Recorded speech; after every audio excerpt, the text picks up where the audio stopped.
RSS की विचारधारा जो दलितों के विरोध में है। आज हरियाणा के अंदर दलित बस्ती को जला दिया गया। गूंगी बहरी सरकार केजरीवाल की बैठी है।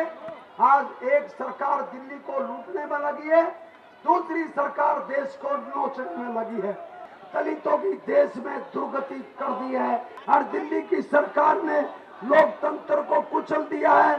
जो कानून बाबा साहब डॉक्टर अम्बेडकर ने जो दिया था उसमें कोई बदलाव नहीं होने देंगे। दिल्ली कैंट में एक मासूम सी बच्ची जो दलित समाज की है, उसके साथ में दरिंदगी होती है। उससे पहले हाथरस में दलित बच्ची के साथ में उसका बलात्कार किया जाता है, हत्या की जाती है और फिर उसको जला दिया जाता है। दिल्ली में त्रिलोकपुरी में एक और दलित बच्ची के साथ में इस तरीके की घटना हुई। ये पिछले 7 सालों में अगर खास तौर पे दलित की बच्चियों को, महिलाओं को टारगेट किया जा रहा है तो इसकी वजह क्या है? साफ तौर पे मैं इल्जाम लगाना चाहता हूं कि आज जिस तरीके की जो विचारधारा, आरएसएस की विचारधारा जो दलितों के विरोध में है, जो भारतीय जनता पार्टी दलित विरोधी, बहुजन विरोधी है, आज वो लोग सत्ता में काबिज हैं और यही कारण है कि दलितों के ऊपर उत्पीड़न और अत्याचार की घटनाएं बढ़ रही हैं। राहुल गांधी जी हो, प्रियंका गांधी जी हो, कांग्रेस पार्टी के तमाम वरिष्ठ नेता हो, सड़कों पे उतरकर चाहे पार्लियामेंट में आवाज उठाने की बात हो, चाहे सड़क के ऊपर लाठियां खाने की बात हो, दलितों की आवाज उठाते रहेंगे।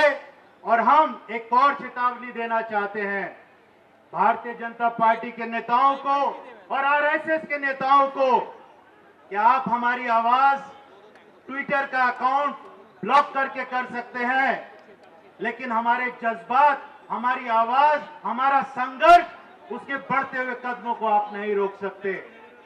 कि जब भी इस तरीके की बहुजनों के खिलाफ, दलितों के खिलाफ अगर अत्याचार हो तो एकजुट होकर, और यहां तक अगर जरूरत पड़े तो पार्टी पॉलिटिक्स छोड़कर भी दलितों की आवाज उठाने के लिए एकजुट हो। बहुत बहुत धन्यवाद। पूरी तरह से एक ऐसी विचारधारा की गिरफ्त में आ गया है जो देश विरोधी है, जो दलित विरोधी है, जो नौजवान विरोधी है, जो किसान विरोधी है और वो महिला विरोधी है। आज मोदी सरकार ने जब से इस देश के अंदर पदार्पण किया है, दलितों के ऊपर अत्याचार बढ़े हैं। आज हिंदुस्तान की अगर हम बात लें, आज हर राज्य में दलितों के ऊपर उत्पीड़न के जो केस हैं वो बढ़े हैं। आज हम देखें तो उत्तर प्रदेश में आए दिन ऐसी घटनाएं हो रही हैं जहां हमारी बच्चियों के साथ बलात्कार हो रहे हैं, हमारे नौजवानों को पीटा जा रहा है और हमारे कर्मचारियों की अनदेखी हो रही है।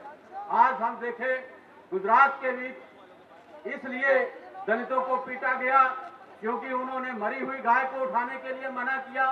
आज हरियाणा के अंदर दलित बस्ती को जला दिया गया। बॉम्बे के अंदर भीमराव अंबेडकर जी की लाइब्रेरी को जला दिया गया। ऐसी करोड़ों जो घटनाएं हैं देश के अंदर आज दलितों के खिलाफ घट रही हैं और इन तमाम घटनाओं की जिम्मेवार जो है वो प्रदेश की, देश की भारतीय जनता पार्टी की सरकार और मोदी सरकार है। आज हम सब हो, चाहे व्यापारी हो, चाहे दुकानदार हो, चाहे मजदूर हो, उनको ताकत दी थी। देश की आजादी को हासिल करने के लिए बड़ी से बड़ी कुर्बानियां कांग्रेस ने दी थी। चाहे इंदिरा गांधी की शहादत हो, चाहे राजीव गांधी की हो, चाहे भगत सिंह की हो, मंगल पांडे की हो, अब्दुल कलाम आजाद की हो। गूंगी बहरी सरकार केजरीवाल की बैठी है जिसने झूठ बोल करके, बच्चों की कसम खा करके, थप्पड़ खा के, काला मुंह करा करके, थूक करके, चाट करके, छल कपट की सियासत बना करके आज एक सरकार दिल्ली को लूटने में लगी है, दूसरी सरकार देश को नोचने में लगी है। आज मोदी के नेतृत्व में लोकतंत्र की हत्या की जा रही है। केजरीवाल के नेतृत्व में दिल्ली में झूठ लूट के नाम से दिल्ली को लूटा जा रहा है। एक देश का बिला है, एक दिल्ली की बिल्ली है। दोनों को दूध पिलाओगे तो दूध नहीं छोड़ेंगे।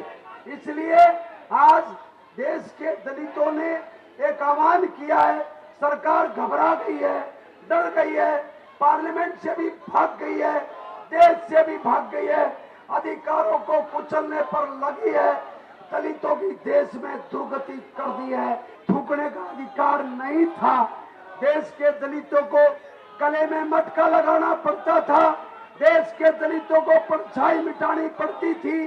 देश के दलितों को उसके साथ साथ ना देश का दलित पंच था, ना सरपंच था, ना IAS IPS था, ना PCS था।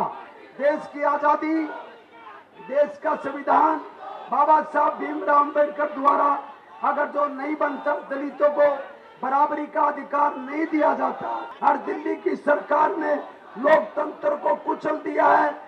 सरकारी मशीनरी का दुरुपयोग करके देश के मजदूरों की और दलितों का शोषण किया जा रहा है। एक के बाद एक दिल्ली में और देश में दलितों की बेटियों के साथ जो उनको नोचा जा रहा है, कुचला जा रहा है, बलात्कार करके उनकी हत्या की जा रही है। कई हाथरस कांड का रिकॉर्ड भारतीय जनता पार्टी और आम पार्टी की सरकार बना चुकी है। साथियों, हिंदुस्तान के दलित का बेटा आज से 30 साल पहले एक सफाई कर्मचारी लगता था, वो दरोगा बनकर के इंस्पेक्टर बनकर के रिटायर होता था। एक दलित का बेटा पंच बनता था, BDS बन जाता था। एक दलित का बेटा मास्टर बनता था, प्रिंसिपल बन जाया करता। एक सिपाही बनता था, SHO लगता था। एक LDC लगता था, AGM बन जाया करता। एक वकील बनता था, जज बन जाया करता। हमारे छोटे छोटे लोगों के जो दलितों के अधिकारों को कटौती की है। आज बलात्कार के खिलाफ दिल्ली में हजारों मुकदमे हैं। दलितों के साथ अन्याय हो रहा है, उसके खिलाफ ये आवाज उठाई जा रही है। आज भारत के संविधान को तोड़ने की जो कोशिश की जा रही है, उसके खिलाफ जन सैलाब आगे बढ़ा है। और उस जन सैलाब ने जो नारा बुलंद किया है राहुल गांधी जी के नेतृत्व में कि कांग्रेस पार्टी एक वो पार्टी है जिसने देश को आजाद कराने में अपने खून से इस धरती को सींचा है। जो सरकार केंद्र में बैठी है, जो सरकार दिल्ली में बैठी है, हमें उन्हें हटा के हमें कांग्रेस पार्टी के नेतृत्व में अपने लोगों को आगे बढ़ाना होगा। मैं जानती हूँ कि ये कैंटोनमेंट एरिया की बात नहीं है, ये मयूर विहार की बात नहीं है, ये दिल्ली कैंट के या दूसरे इलाकों की दिल्ली की बात नहीं है। पूरे भारत में जहां बच्चियों को, महिलाओं को किस तरह से रेप करके उनकी हत्या की जा रही है, शायद वो भूल गए हैं। मोदी सरकार भूल चुकी है कि जो कानून जो मनमोहन सिंह जी की सरकार में चिदम्बरम जी वहां मौजूद थे, उस समय में भारत सरकार में महिला मंत्री रही, उस समय में हमने एक पॉक्सो कानून बनाया है, protection of child from sexual offence.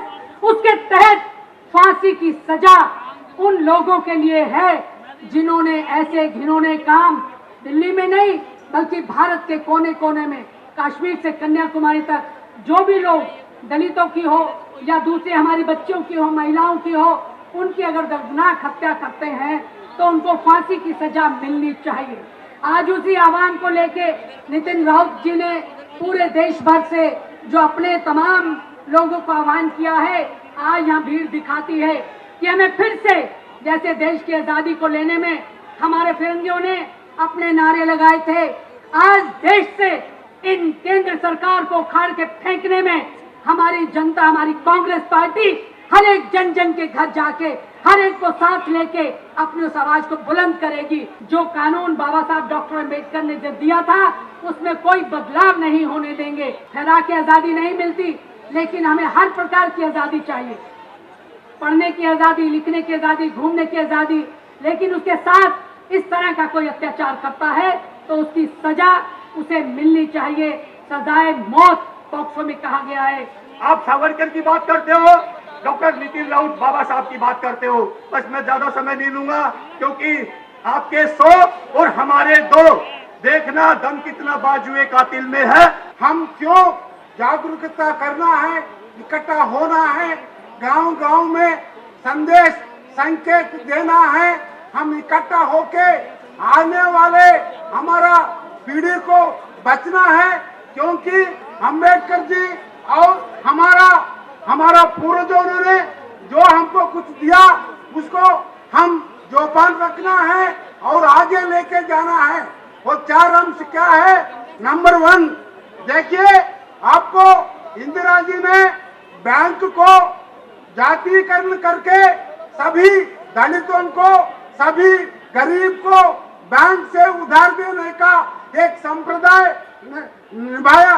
उसी से हम जैसे लोग बहुत पढ़े हुए और समाज में हम IAS रहे, IPS रहे, केंद्र में मंत्री रहे, करोड़ों लोग देश में है, हम उसको बचना है। आज बैंकों को प्राइवेटाइज कर रहा है, LIC को प्राइवेटाइज कर रहा है। आंध्र प्रदेश में 1 लाख करोड़ रुपीस देने वाला स्टील प्लांट को, इस्पात को, और वो प्राइवेटाइज कर रहा है। पूरा उधर रिजर्वेशन खत्म हो जाएगा।